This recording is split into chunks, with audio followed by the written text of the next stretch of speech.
All right, gents, pop quiz. Do you think you can spot the difference between a $100 and $10,000 watch? First up, contestant number one. Just look at that watch. Beautiful. Look at the shine. Look at the build. Look at the design. Good looking watch. What do you think? $100 or $10,000? Next up, contestant number two. Look at the lines on that watch. Beautiful, right? Wouldn't you love to have this one on your wrist? Absolutely gorgeous. But don't count out contestant number three.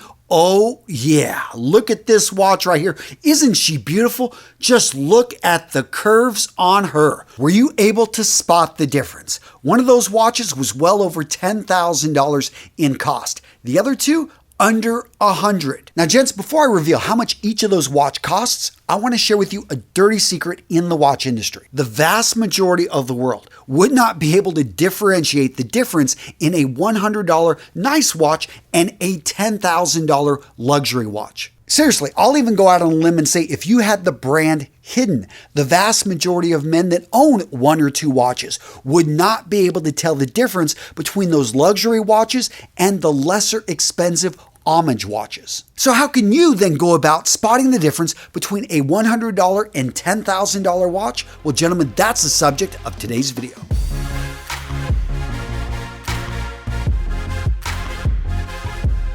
Time for the reveal. Did you guess it? What do you think? Watch number one, watch number two, watch number three. Which one was the luxury watch that cost well over 10,000 bucks?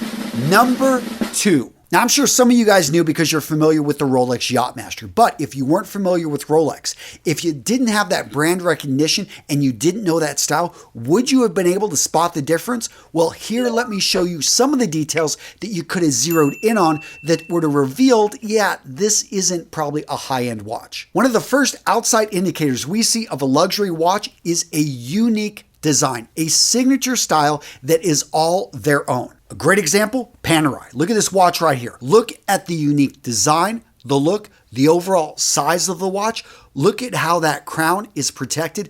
These details make it easy to spot a Panerai. Now, this one's not as in your face, but it's a classic military dive watch, and that's the Blancpain 50 Fathoms. Look at this watch. Classic in design, it's just beautiful to look at, and it has a long storied history with military divers. And of course, let's look at the Rolex Submariner. Unless you've been living under a rock, you know this watch because this is the iconic Rolex. When people think Rolex, this is the watch they think of. Now, earlier I talked about homage. What does that mean? Homage means to pay respect to, but in the watch world, it's paying respect to by copying the design of. And that's what we see a lot of lower end manufacturers do is they see, hey, these designs are working and we can sell them for a fraction, 1/100th of the price. A lot of these homage watches are dead ringers for the original. Seriously, I've had both the Submariner and the L'Oreal right next to each other in my hands, and I can tell the difference, but it's close. Another thing you're going to see with lower end designs is that they take original designs and they try to improve. They try to add something. They try to add some colors. They try to change up the style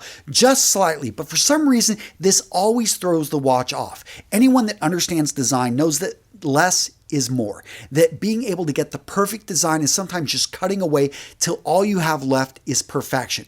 And a lot of these lower end manufacturers, they don't really hire the best designers. So yeah, they throw in some colors, they throw in a date here or there. They just shouldn't be there and it doesn't look right. Now, today's video, gents, is brought to you by VITAMAN. They don't make watches, but they do make the best damn grooming products on the planet. So how do I know this? Well, first up, it's made in Australia. And let's look at Australia's track record. We have Nicole Kidman, Miranda Kerr, Margaret Robbie, and now VITAMAN. And gents, that's what sets VITAMAN's grooming products apart from their competition. Everything is made in Australia. Everything is sourced from Australia, from the outback. You've got natural and organic ingredients. Really, go check out our ingredient deck. One of the best out there in the world. And when it comes to products, VITAMAN's got you covered. Whether it's styling products for your hair, shampoos for thin, oily, or dry scalp, if you want skin lotions, if you want body moisturizers, if you're looking for shave products, VITAMAN has it. Now, as an owner of the company, I can talk about VITAMAN all day, but how about I put my money where my mouth is? Down in the description of today's video, I've put a special link so that you can go try VITAMAN products for free. Seriously, I've got a limited supply of sample kits I'm giving away. Use that link down in the description of today's video while supplies last. With that being said, let's get back to talking about watches. The next big difference between a luxury and a $100 watch is the movement. So the movement in a high-end luxury watch, this is something the brand is going to pay a lot of attention to. In fact, it's artwork. The artisans that work on this stuff, they got like 40, 50 years of experience. They do everything in-house, the most higher-end manufacturers. So basically what that means is they're not outsourcing this. They're not buying a movement and bringing it in. And the materials that make up the movement, they're using the best materials. They're using jewels so that they can reduce the amount of friction so that you can have a movement that lasts for years with no issues. You're also going to find the movements in these luxury watches are incredibly accurate. Maybe they're going to be off 1 to 2 seconds every 24 hours. Compare that to a lower end movement that's going to be off 4 to sometimes 10 seconds every 24 hours, and that adds up quite a bit. Also, when we're talking about movements, let's look at the sweep of the second hand. This is a big deal. People want to be able to watch that sweep. These are watch enthusiasts. They get off on watching that second hand just sweep smoothly around the dial. Now, a $100 watch movement, on the other hand, is not a work of art, but it is a mechanical piece that gets the job done, especially if it's quartz. Quartz watches use a battery. They run a little bit of electricity through a quartz crystal, and that's how they accurately tell time. In fact, they are more accurate than mechanical watches. But the thing about a quartz watch, especially for watch enthusiasts, they feel that they're soulless, that there's no moving parts, and basically this right here is such a simple design. Yes, mechanically it gets the job done, but it doesn't feel like it has the history of a real watch. Now, there are inexpensive mechanical watches, and the vast majority of the time, they do not make the movement themselves. The watch manufacturer outsources this. He buys from oftentimes the lowest bidder because they want to make money. Point being, it's going to work, but it's not going to last as long as the higher end, and the materials, everything that they do in there, it's not a work of art. It's just simply a mechanical piece that gets the job done. Next up, let's talk about the material that the watch is made from. So on the higher end, the luxury side, we're going to see luxury materials. We're going to see gold. We're going to see white gold. You're going to see platinum. You're going to see just a variation of different steels that have different types of metals mixed in with them, alloys. And so you get this really just unique, and each brand like Omega is going to have their own type of steel. With Rolex right here, we've got this Rolex gold, which is unique only to this company. Now, on the other side, the $100 watches, you're not going to see that because simply, the cost of the material would be much more than $100. You will see good variations of steel, but in general, they're not going to be made at the same level. They're probably going to be more prone to crack, although personally, I've never had an issue with a $100 watch, but you do sometimes hear those horror stories. Now, what about things like titanium? You will find that in mid-range watches. I don't see it used in luxury watches, nor in really inexpensive watches. Titanium, very hard, much harder than steel, but also very difficult to work with. Hence why you see it on watches in about the $500 to maybe $1,000 or $2,000 range. Now, gents, if you've ever felt the pain of putting on your beautiful watch and nobody notices, nobody gives you a compliment, yeah, let's commiserate together. Do me a favor and smash that like button. Guys, I appreciate it when you interact with these videos. It lets the YouTube algorithm know that these videos matter, that you want to see more like them.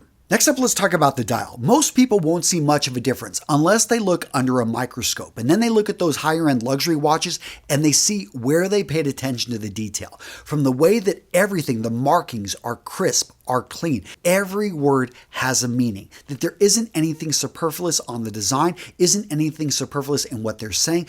Every single piece of the dial is there for a reason. Next up, let's talk about the lume. That's basically a paint that's applied that allows you to be able to see the watch in dark conditions. Once it was exposed to light, it's going to maintain, it's going to give off a glow. You would expect on a luxury watch to have a very strong lume. They should be using Superluminova, I believe is what it's called. There's also Chromolite, which is going to be specific to Rolex.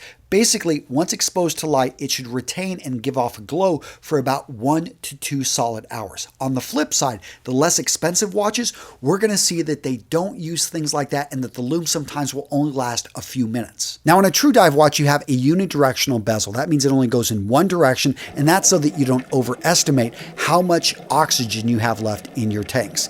But whenever you're moving a bezel, a high quality bezel, you should feel it. It's on there securely, and it just moves smoothly. It just feels good in the fingers. You shouldn't have to force it. You have about 120 points over, the entire watch face for it to make a complete circle versus a lower end bezel. What are we going to feel? All of a sudden, there's going to be a little bit of give and play right here. Notice how this one isn't fully, it's connected, but it feels like it's a bit loose. Also, this one only has 60 points. So it's going to be much snappier and it's just not going to feel the same. It's not going to feel as smooth or as accurate. Also, the bezel should line up perfectly at the 12 o'clock point. If it doesn't, that's not a great indicator of quality. Next up, let's look at the glass. On higher end watches, they're going to use a sapphire crystal and they're going to have a non-reflective surface. This is just going to make it easier to read the watch at any angle, but it is going to be more expensive. On the lower end watches, they're going to use mineral glass, which isn't going to be as strong, more likely to break and crack.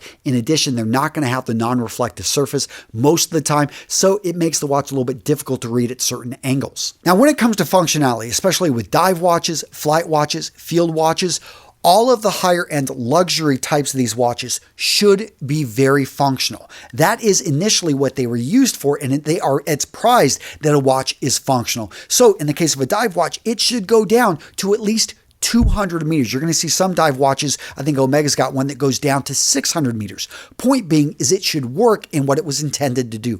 On the other hand, the cheaper dive watches, it's for looks a lot of time. They know that the vast majority of men are never going to dive with them, so they don't make them to those specifications. All that being said, some cheap dive watches are perfectly functional as dive watches. You just have to know what you're looking for and make sure that they've got the right specs. The next difference you want to look for between a $10,000 and $100 watch, the way that the strap is made. So we're going to start here with metal straps. What I can immediately tell on a luxury watch is it is just smooth. There isn't really much give. It just simply feels good. You can tell that each of the links were made to fit perfectly with the other. This strap and clasp also has a double locking system that's going to make it a little bit more expensive, but it's going to keep the watch a bit more secured on the wrist. In addition, it's got a number of micro adjustments. That's important because you don't always want to be you don't have time to take a link off, but let's say you're going to put on a wetsuit and you want to be able to still wear this watch. You want to have a micro adjust system that allows you to make the watch a bit smaller or a bit larger, depending on what your needs are when you're going to be wearing the watch. Now, with the higher end watches, you're also going to see leather and rubber straps out there. Silicone is probably going to be more common with the higher end. You want to make sure you're not getting a cheap plastic. That's a clear indicator it's a lower quality watch.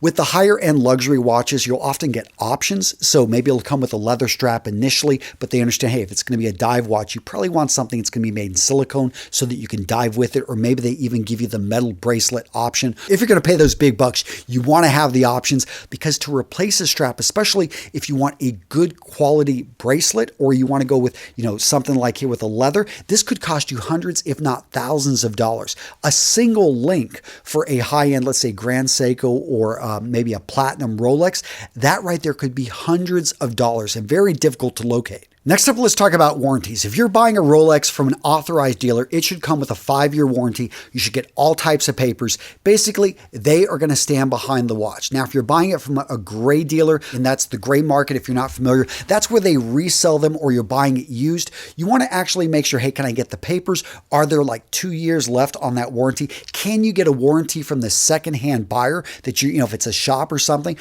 Now, when it comes to lower end watches, I find a lot of them come with a 1 or 2-year warranty. Occasionally you'll see like some manufacturer no one's heard of, and they'll have like a 3-month or 6-month warranty, but you got to send it in. It's going to cost you your own money. So be careful and just understand that is a risk. But I find that there's a lot of great companies out there like Seiko or Citizen that have, a 2-year warranty, and it's a great watch that you can find at an affordable price. All right, so straight up, I know some of you guys are saying, come on, Antonio, tell me, is a $10,000 watch 100 times better than a $100 watch? And the answer is no, it's not. So why would you ever buy a luxury watch? Well, I know for me, it was about celebration. It was, I had my first $1 million year with my company, and I wanted to buy something that would symbolize for me forever of the success we had. I ended up buying another Rolex Explorer because I was exploring the world with my family. I also bought a Rolex Datejust because I wanted to remember the Menfluential conference. So for me, buying these watches was a bit of, I wanted to remember these. They're heirlooms that I could pass on, and really, they are a bit of status. It's something that I enjoy wearing them.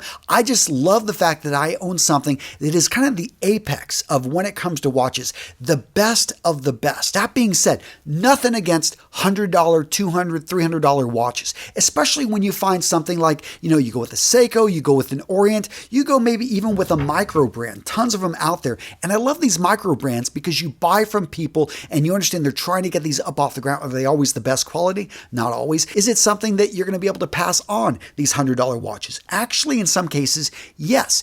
And that's the thing, is go out there and find what you want. Look at your budget. Look at what, maybe I know people that have always wanted a Rolex. And in that case, if you could earn the money, if you can put yourself in a position, why not go for it? So what video to watch next? How about my ultimate guide to buying a Rolex watch? I talk about all the different styles, all the different types of Rolexes. It's my ultimate guide. I think you guys are going to love this video. I'll link to it right here. I'll link to it actually down in the description. But I think if you click right here, it'll take you right over to it. Great video, guys. Go check it out.